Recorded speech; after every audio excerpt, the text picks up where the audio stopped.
guys, so today I'm going to share my top 4 guest story for my fall Disney college program. This guest story is one of my most funny guest stories. It might be funnier to me than to my viewers based on operation of Splash Mountain, but it's definitely a really interesting story. To set the scene, it was in December. It was our coldest night. The day before it was about 85 degrees, and then the following day in the evening it was about 50 degrees going down to the high 40s. So it was pretty cold. We have very thin pants to wear. Hiking boots don't really provide that much warmth for your feet. I was wearing a short sleeve shirt under a jacket that looks much warmer than it actually is, and I was pretty cold. They actually gave us hand warmers to put in our pockets and whatnot, but I don't have the gloves because the gloves don't fit my small hand. So you can see I was pretty cold, especially from the drastic change in temperature. So going off of that, nobody wants to ride a water ride, a log flume, when it's that cold. And we were open till 1 in the morning. Yeah, and we lost our line about 5:30 p.m. is when our line pretty much died down. No one wanted to be on the ride. So if you could think about how many hours we had to stand there operating a ride with nobody on it. I even had one guest come up to me and say, "So what's the trick?" And I'm like, "What are you talking about?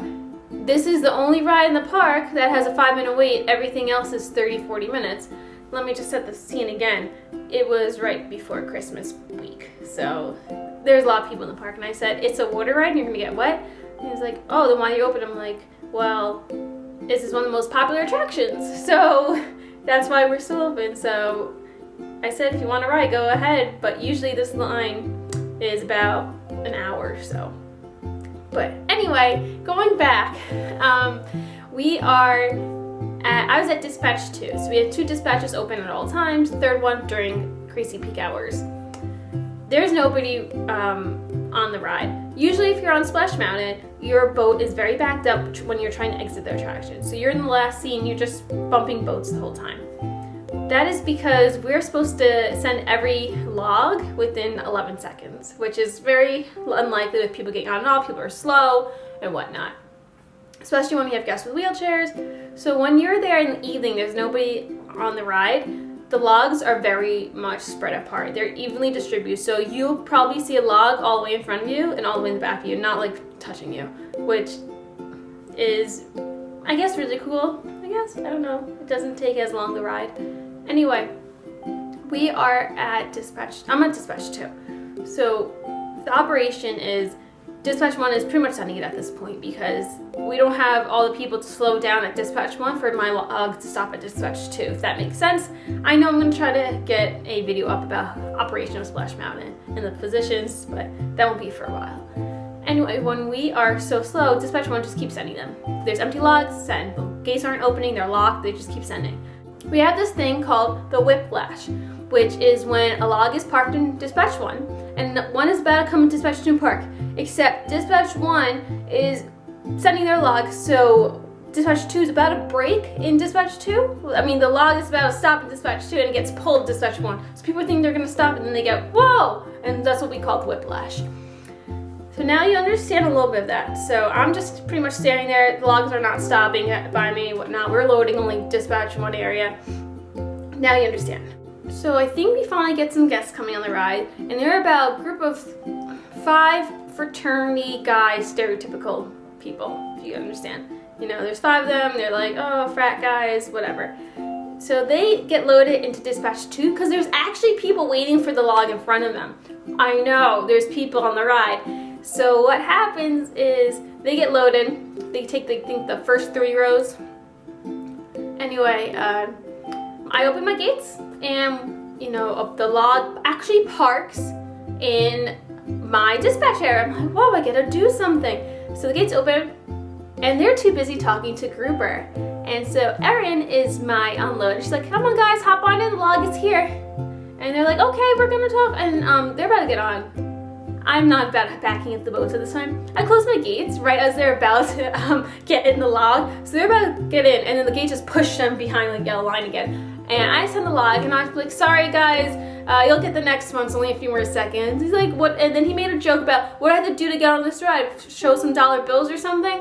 and they were making jokes and whatnot, and I thought it was kind of funny. I mean, if anything, like usually I do that all the time. I close the gates on people if they're too slow. I don't wait. The logs don't wait on people. People wait on logs. That is their saying for when you operate Splash Mountain. So they were like a little mad at me about that. I closed the gates on them, but I said to myself, I don't have the patience for waiting for people to get on the ride. You're getting on the ride, you know, there's 48 of them. You'll get the next one. So the log comes, and they're too busy like being crazy and whatnot. So I send the log because at Dispatch 2, it's not my job to make sure everyone's lap bars are down. That's lap bars' job at Dispatch 1. So it's going. Their log goes going past 1. Lap bars just has to put up a hold and say, make sure they put their lap bars down. So actually station stopped, guys.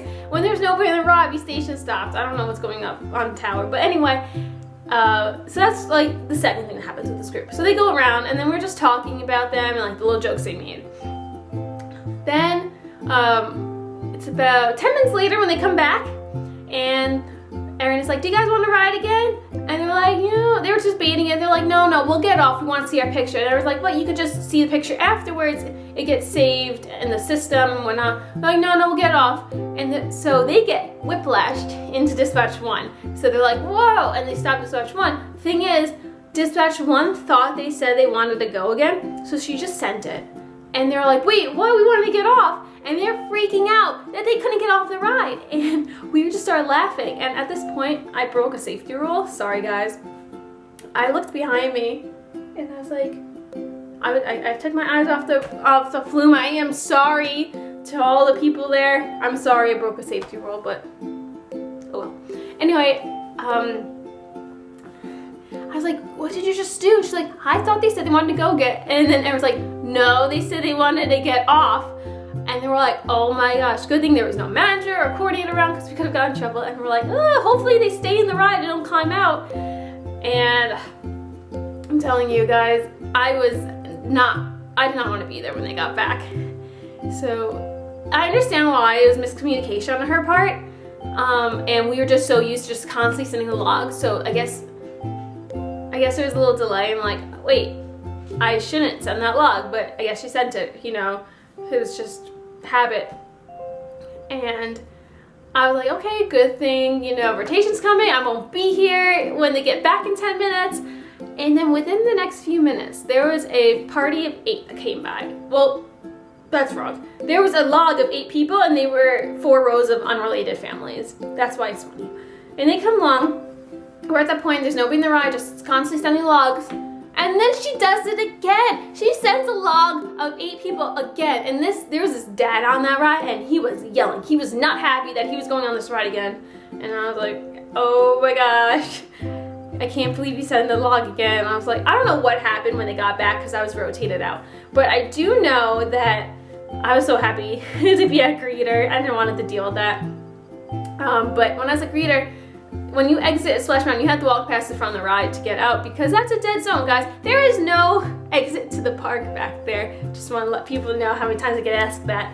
And so I hear the 5 guys come back, and they're like, they're not laughing about it. I think they'll laugh about it eventually. Probably nowadays they'd laugh about it, considering this was in December and now it's March. And they were like talking about the whole thing, and they're like, oh, don't want to go again? And then send. Like, they were like kept saying that. They couldn't believe that it happened, that they were soaked. And I was like, oh, they better not see me because I don't want to be confronted. So I just turned my back while they walked past and pretended I was doing something, like sending flick cards, even though there's nobody. No reason. I didn't send any, but I was just like, oh, let me do something so I don't have to talk to them.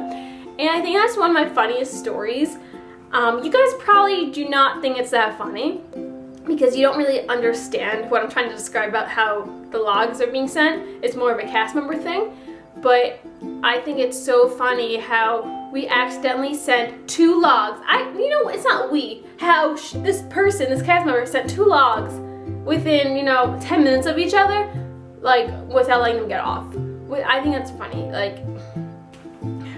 She knows lap bars, just let us go, whoop.